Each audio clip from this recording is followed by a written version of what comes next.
Erik, this is awesome. Thanks for coming to Santa Barbara, and it's fun to hang out in the backyard. Beautiful morning. Look forward to chatting a bit. Thanks for having me. It's truly a treat. Yeah. It's a beautiful spot. So I have a handful of questions for you that I've written down. I want to start with one which has to do with inspiration. And it's kind of an open-ended question, which is what inspires you and how do you stay inspired? Yeah, so there's no easy answer to that question. It's something that everyone that is in the business of creating something, you know, or being some sort of artist, ask themselves all the time, I find. For me, it's different things at different times.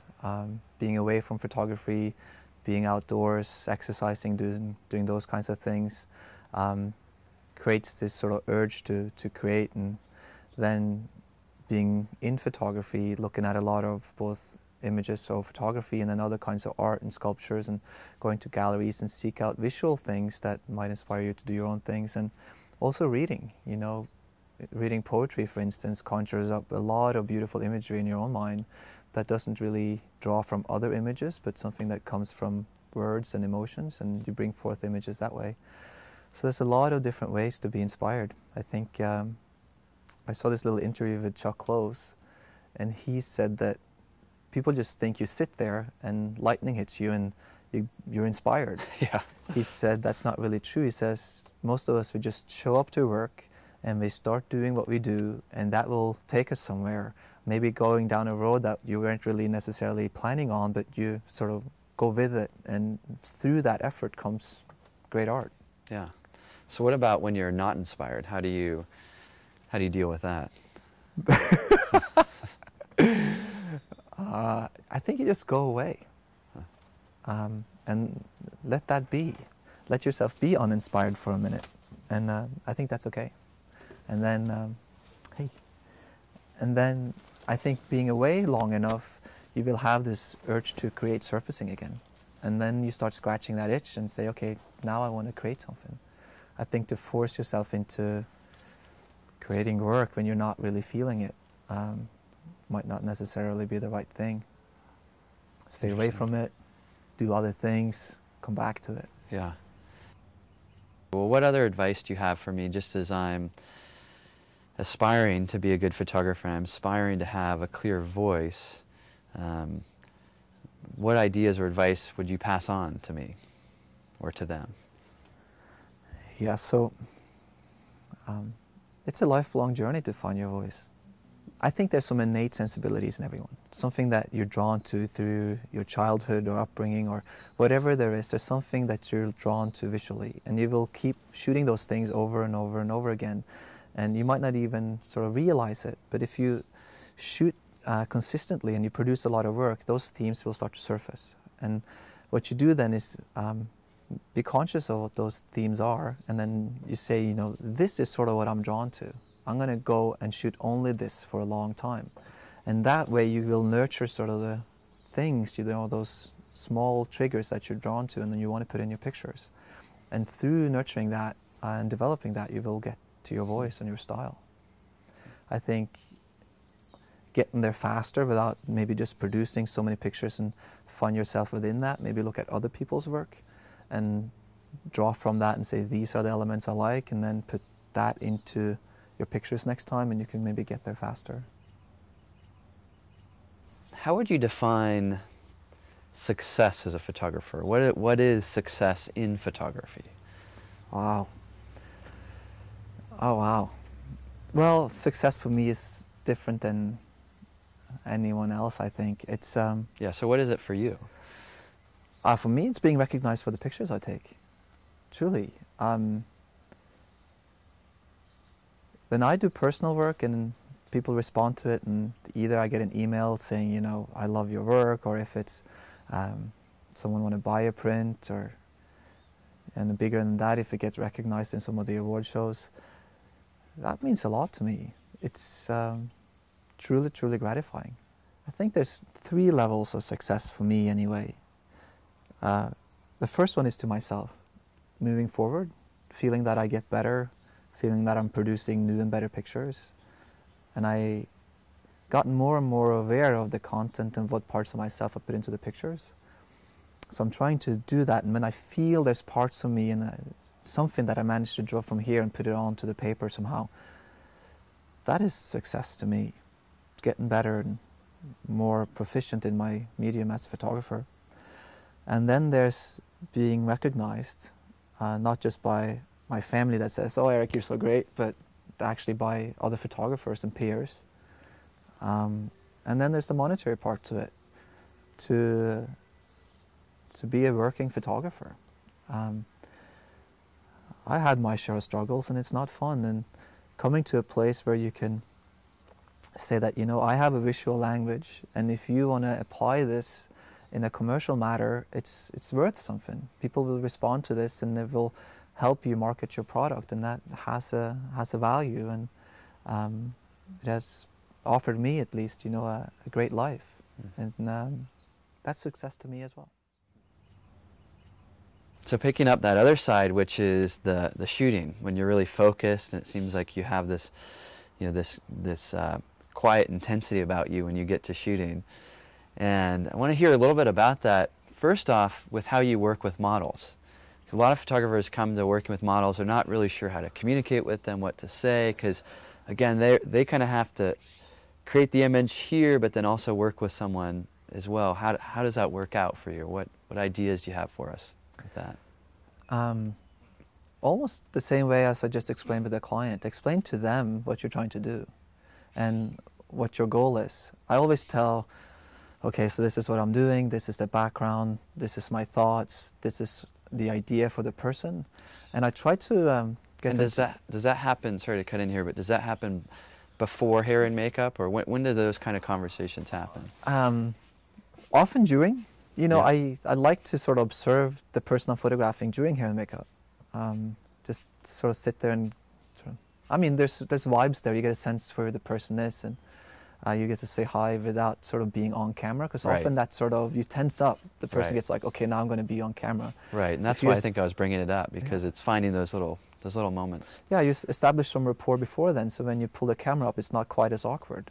If it's a portrait and I'm photographing that person, it's more for me to make them feel comfortable. But if I'm photographing something for myself or for a client where it's more idea-driven and they're sort of acting out a part or something, we try to explain what that is, so they can put their minds to, yes, today I'm this and that person, I'm feeling excited, I'm feeling sort of just calm, I'm peaceful, and I try to sort of explain what that is for me. And then as I go in it, try to just, first of all, be friendly and give a lot of compliments, because there's a lot of making people feel good about themselves and what they do in front of the camera. I find is truly important. And I have art directors sometimes that stand right behind me, and the first minute they say, "Oh no, that's not right, try this, try that." And then I tell the art director, "Hey, you know, just give it 15 minutes. Right. Let's get to somewhere, let's get comfortable, and then we start art directing the person, so that they don't feel awkward right off the bat or trying to think about what to do too much, but just be relaxed, be themselves, find their tone, we'll find a rhythm. And then when they feel better, and I've given them tons and tons of compliments about how great they look and how good they're doing, they can say, "Hey, what about this and what about that, and try this." My old mentor said it's all in the numbers, meaning you don't get a great picture on the first try, you get it within a lot of tries. You know, I shoot hundreds of pictures to get one good one. So shoot a lot and establish some rapport, make them feel good about themselves, and I think that's really it. Yeah, good words. Time of day is really important for your photographs. Yep.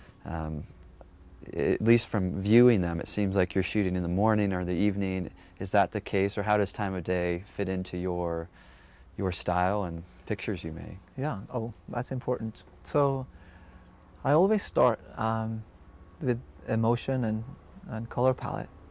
I ask myself when it's for my pictures, and my clients when it's for theirs, you know, what is the feeling and flavor they want? Is it sort of moody? Is it happy? Is it bright? What's the color palette? You know, is it warm tones? Is it cooler tones?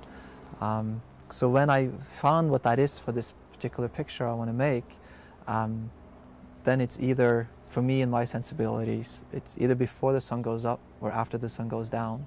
In that half hour there, It's a beautiful light quality, I feel. It's really subdued, soft, and then of course it's right when the light comes up. I'm a big fan of these open landscapes, and to shape those you need a low-laying light source. Higher up, that landscape to me doesn't have any shape or depth or volume. All that happens when the sun is lower, when the sun is there to sort of shape all the small little hills or trees or cast long shadows, whatever that is. So for me, life really lives, my photographic lives live before the sun goes up or down, and then sort of within the next 45 minutes to an hour after the sun rises or sets. Now there's a few times I shot in the middle of the day, and that's often if I shoot for tourism or something like that and they want water. Water takes on different qualities at different times of day, and often it's the prettiest when the sun is really high. It shines through the water, get those reflections on it. So find what your sensibilities are, and then when you discover what those are, again put yourself in the situations where that light is that you're drawn to. With all of your, I mean, you're really motivated, ambitious, and all this stuff. Where does that kind of come from, or what is it that's motivating you to set the goals, to keep to them, to make them happen? I don't really, well, so I don't really consider myself all that sort of ambitious and this and that. Looking back at it, though, I'm starting to find sort of who I am a bit. At 18, I got the second place in the Norwegian DJ Mixing Championship. Okay. And that was never about, oh, I want to be a sort of super good at the mixing and scratching and see my hands still going like this. I just did it. So I realized, later, I'm a passionate guy, and I kind of get a bit like this. I zone in on what I want to do, and I do it. There's no distractions, really. Just do like this with everything else.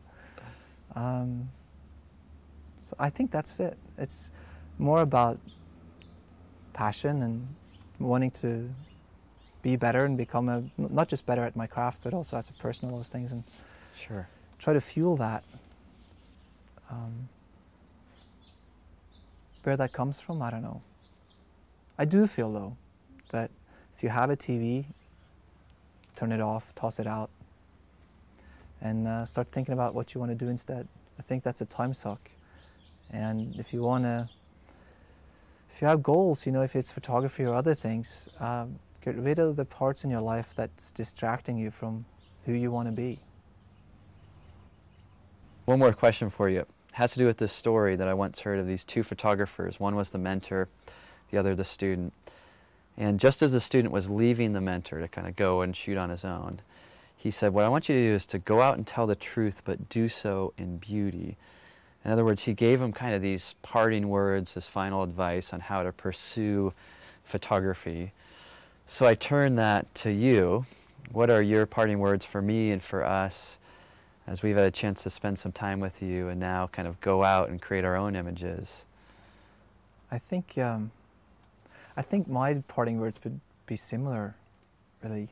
He says, go tell the truth. And for me, putting together this DVD and stuff, it's not for you to go out and copy what I do, but to inspire you to find your own path, to be honest to who you are as a person, and let that sort of transpire into the pictures you take.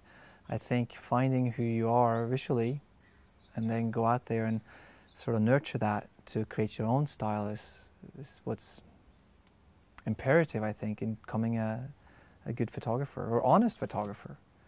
And I think that's the ticket to succeed. So my parting words would be nurture who you are and go and execute that, rather than looking so much around you and try to be someone else. Good words, good words. Well, in closing, it's been really fun to sit in the backyard and just enjoy getting out here, and there's been all these different elements, tractors or people mowing the lawn, and what that's made me think about is just the one of the things I like about your work is that you get out in the elements. Even here, we're outside, and a lot of what I've heard you say is get out there, but then figure out who it is who you are, and what captivates you, and capture that, notice that, pay attention to that. So it's inspiring. It's been really fun to hear some of your thoughts and just get some time together. So thank you. Thank you, Chris. Truly, the pleasure's been all mine. You inspired me in so many ways. You have no idea. So it's been great. Thank you. All right, thanks.